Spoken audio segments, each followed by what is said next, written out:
Hey guys, what's going on? Seth here with IMS Academy, back again with the training vlog with Nighthawk on my back, August 27, 2016. Here we go, let's get into this. Hand fighting and leg wrestling, always the first thing to happen when somebody's got your back. You got to do them simultaneously. If you leave one behind, then you are in trouble. So you see me leg wrestling, we're having a little battle here. At the same time, I'm protecting my airway. Andrew's a little high. You see that space between his chin and my shoulder? I'm able to seamlessly shift my head to the opposite side if need be. What I like him to do is take that space out, use his head to push my head into his own shoulder. And right now he's working. He's got his left arm over the top.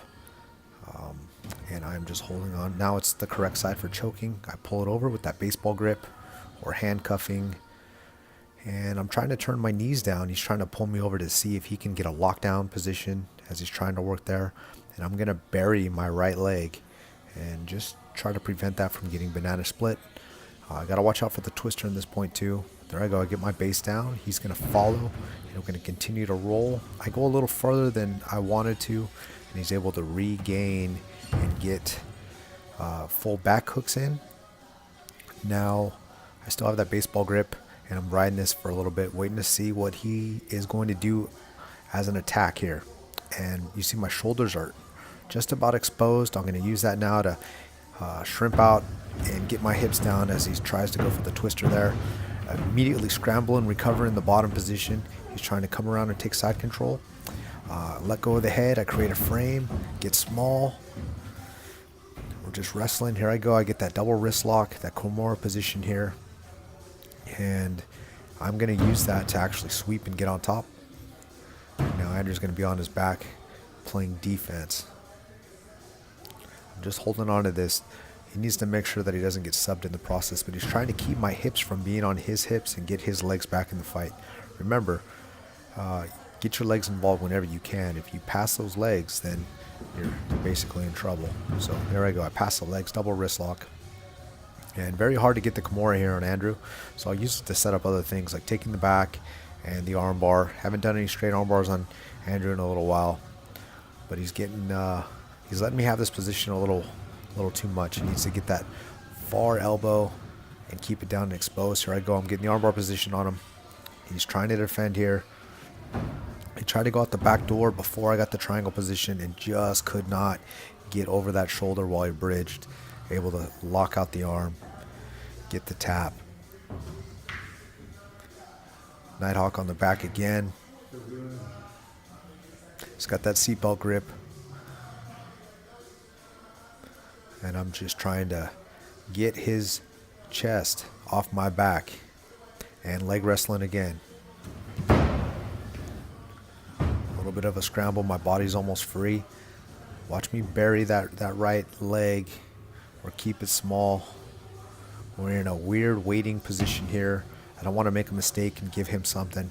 And he wants to make sure that he can maintain control if his attempt doesn't quite work. So we tried to retake the back. And we're scrambling. Bringing those legs up to try to see if I can catch an arm in the process.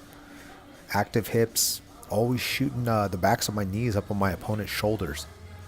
And getting those hips up and staying small. You see my head's not on the mat here. My core is flexed. He's trying to come around and pass the legs here. I want to avoid being flat. So here I am. I'm building my base up to that elbow. I got that butterfly hook in. Now he's in trouble. He needs to wrestle me down in this position. He's not doing that. You allow me to be in a position of power here. Nice job of making the adjustment there before I'm able to make a move on him. He takes side control. I'm just checking that far bicep and keeping it between my hand and my knee. And it looks kind of funky, but later we looked at this and he said it was effective. But I'm not doing anything here other than just holding the bottom position, not allowing him to attack as I'm checking the hip with the left arm there. He's trying to go to a north-south. I'm following him. I'm going to use a little misdirection here. He's trying to take that full side control. I've got my right arm over that shoulder and down in the armpit. What I'm going to do, I'm going to move into him, build that momentum, come back the other way, try to slip out the back door, all while keeping my knees tight. Even though he recovers position, it allows me to sit up and get head control. Immediately he goes to his back to avoid getting choked out, and he turns the angle on me. You see that our cores are perpendicular to each other, and he's staying small, just doing a little bit of a hand fight. I almost work a high elbow guillotine here as I'm starting to slip it in, but he backs that away. Now I'm just putting pressure on him. As you see the head wrestle, not only from the clinch, but also on the ground as well. You don't see a lot of guys head wrestling while they're on the ground, but I like to do it. He gets up to his feet. Again, I attack that neck. You need to attack the wrist. It's good that he's avoiding the choke, but he's giving up position at the same time. And you don't have to do that. If you hand fight immediately, is one of the things I wanted him to work on, is not just conceding, going back down to the mat and giving me top position.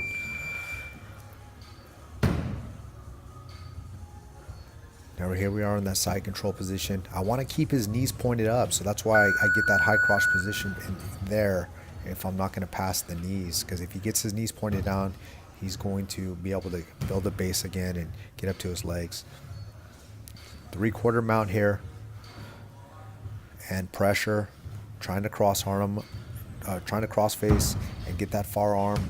Now I'm trying to flatten him out, and he's not letting me have any of that. So I'm just gonna cook Andrew here and just kind of grind on him, moving him back toward the center of the ring. Get ourselves out from the ropes.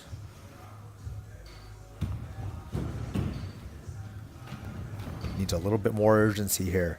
His legs aren't moving enough. He needs to shift those legs left to right and get the hips more involved here and try to get a little bit smaller. The whole reason why I'm head wrestling here and I keep my head to that center and post his head down is it keeps him flat. You see, I'm making him just about over posture here. He can't be a ball in this position, and he can't stay small and kind of roll out of things. So I'm able just to implore my smash game.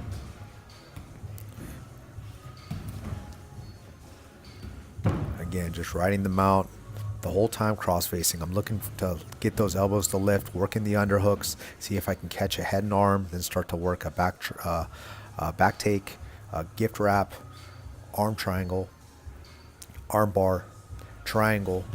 So many different options from there. As he almost is able to roll and get me off in this position, but I'm able to maintain and keep the back here. Now he's trying to get me off the top position and slide his shoulders back to the mat so he doesn't get strangled. And he's turning away so he doesn't get that arm, so I don't get that arm triangle on him. And he's keeping his shoulders flat. But you see how I have this far side forearm trapped? I'm just sticking to him like glue, not allowing him to roll the other way, and I'm working my left arm around the neck. Then I'm starting to work in the rear naked choke. And there it is, I get him. Good roll, Andrew. Thanks for watching, guys.